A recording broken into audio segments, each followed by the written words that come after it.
Hello everyone, कैसे हैं आप सब? आई होप आप सब बहुत अच्छे होंगे। और आज का वीडियो जो है वो एक कमेंट बेस्ड वीडियो है, जिसमें कमेंट आया था। एक मेरी सब्सक्राइबर हैं, मैं उनको फ्रेंड भी मान सकती हूँ और एक मेरी बहन जैसी हैं। तो उन्होंने कमेंट किया था कि उनको बैंक की प्रिपरेशन करनी है, लेकिन उनके पास 2 बेबीज़ हैं, तो वो कैसे तैयारी कर सकती हैं, वो मुझसे पूछ रही थी। तो बहुत हद तक मैं रिलेट कर सकती हूँ आपसे, क्योंकि मेरे पास भी एक बेबी है और मैं भी तैयारी करती हूँ। हम बैंक की प्रिपरेशन नहीं कर रही हूँ, लेकिन मैं भी कॉम्पिटिटिव एग्ज़ाम की तैयारी कर रही हूँ।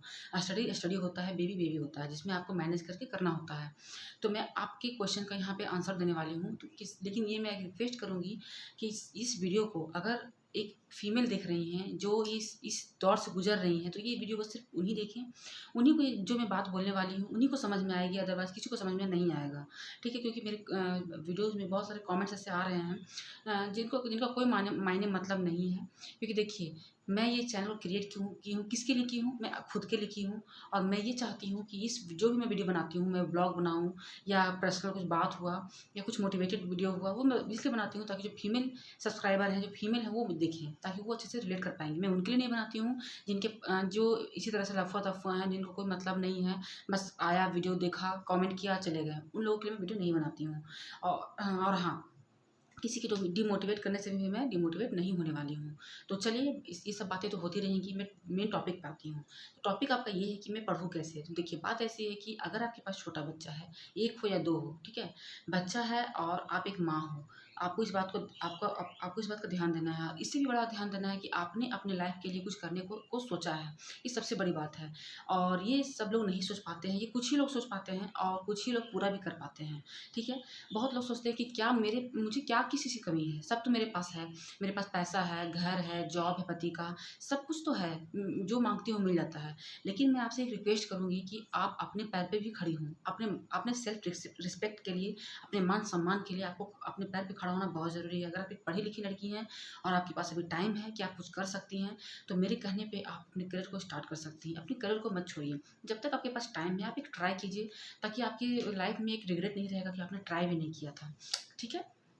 तो देखिए, अगर आपके पास छोटा बच्चा है, तो आपके पास जो बेबी है, आपको उसका स्लीपिंग पैटर्न पता हो कि बच्चा आपका कब सो जाता है। अगर आपके पास आप जॉइंट फैमिली में हैं, तो आप उनका हेल्प लीजिए, क्योंकि हेल्प लेने से कोई प्रॉब्लम नहीं है। अगर आप उनके लिए काम कर सकते हैं, तो आप उनको भी आपके लिए काम करना होगा। अगर आपके पास जॉइंट फैमिली है, तो आप बच्चे को इन्वॉल्व कीजिए उन लोगों के साथ। अगर आप न्यूक्लियर में जैसे सिंगल रहते हैं, बच्चे को हैंडल करते हैं, तो उसमें क्या होगा करना कि आपको एक्टिव बनना होगा, ठीक है? आप सोचिएगा कि अगर आपको नींद आ रहा है, थका हुआ लग रहा है, बच्चा सो गया तो आप भी सो गए, नहीं। आप उठिए, चाय पीजिए, जिस चीज़ से आपको रिफ्रेशमेंट मिलती है, आप वो काम कीजिए, क्योंकि मैं उसी तरह से करती हूँ। तो मैं आपको अच्छे से समझा सकती हूँ। नींद मुझे भी आता है, लेज़ीनेस मुझे भी लगता है, लेकिन मैं अपने आप को रिफ्रेश करती हूँ। मुझे चाय पीने से थोड़ा-सा मैं चाय पी लेती हूँ, तो मुझे रिफ्रेश फ़ील होता है। तो इसी तरह से मैं पी लेती हूँ। इस तरह से आप भी कर सकते हैं। अपने बच्चे का स्लीपिंग पैटर्न जानिए कि बच्चा आपका कब सोता है, कितनी देर तक के लिए सोता है। आप उसको कम से कम आप 10 दिन ऑब्ज़र्व कीजिए कि आपका बच्चा कितना देर सोता है, कितने बजे तक सोता है, और उसी अनुसार से आप अपना स्टडी करने का आप टाइम बना लीजिए।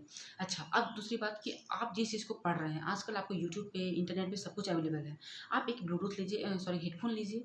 आप उस चीज़ को अच्छे से आप क्या कीजिए, रिकॉल कीजिए। सुबह मॉर्निंग में उठिए, आप अपने हेडफ़ोन लगाइए, छोटा मिलता है वो लगाइए, और अपने जो लेसन्स है आप उसको सुनते रहिए। इससे क्या होगा कि बच्चा भी सोचेगा कि, मतलब बच्चे को लगेगा नहीं कि माँ सामने नहीं है, या आपको भी नहीं लगेगा कि मैं कहीं हूँ तो बच्चा गिर ना जाए या कुछ खा ना ले।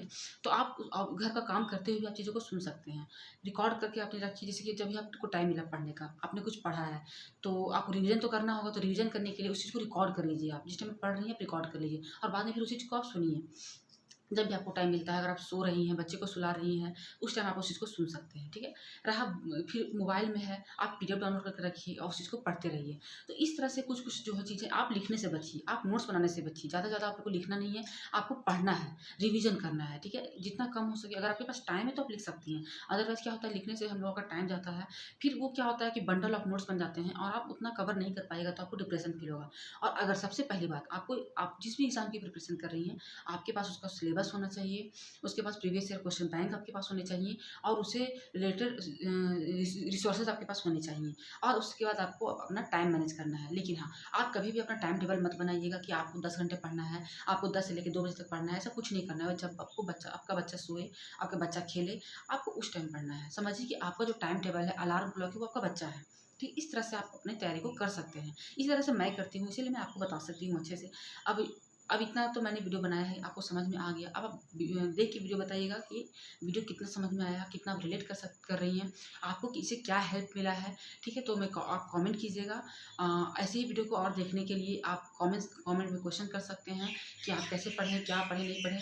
तो मेरे लिए मैं बता देती हूँ कि मैं एक यूपीएससी एस्पिरेंट हूँ और जिस भी चीज़ के फॉर्म निकलते हैं मैं उसको फिल करती हूँ और एग्ज़ाम देती हूँ। लेकिन ये चीज़ इस चीज़ को मैंने अभी से स्टार्ट किया है। मैं यूपीएससी की ही तैयारी कर रही थी, लेकिन अब जो जेएसएससी का फॉर्म आया मैंने उसको फिल किया है, लेकिन मैं यूपीएससी को ही कंटिन्यू कर रही हूँ।